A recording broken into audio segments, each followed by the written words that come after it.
Bagyo na naman, no? Bagyong Ulysses. Signal number 4 tayo dito sa Manila, no?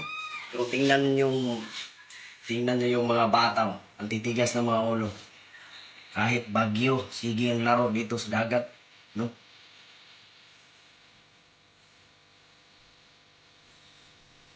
Tingnan mo. Sana yun? Hmm? Ayan nga, signal number 4 dito sa Manila. Pero tingnan nyo itong mga kabataang ito. Pangaminong edad ito, no? Na dapat nasa ilalim pa ng pag-aaruga o patnubay ng mga magulang. So nasaan na yung mga magulang nito? Ha?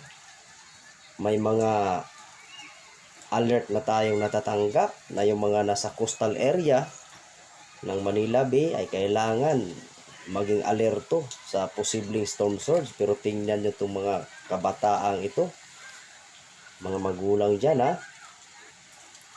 Anytime, kahit anong oras, no? Posibleng mabalitaan nyo yung isa sa mga anak nyo rito, no? Posibleng mapahamak, no?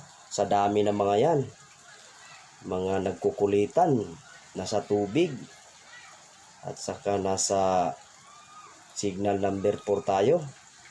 Tapos ito yung mga anak nyo, oh. Alam nyo ba ito, mga magulang dyan? Ayan, oh. Ayan, oh. Oh, signal number 4 yan. Pero tingnan nyo yung mga bata. Parang baliwala sa kanila yung signal number 4 ni Ulysses, no? Ha? Tigas ng mga ulo, no? Sana yung mga magulang nito. Kahit anong oras, posible mapahamak yung mga bata na yan, mga minuldi edad na yan, yung mga naliligo dyan, no? Sana yun. Diba? Yung mga cellphone natin, may mga alert tayong mga natatanggap, no? May mga storm surge sa mga coastal areas na dadaanan ng bagyo. Pero ayan, yung mga yan, oh.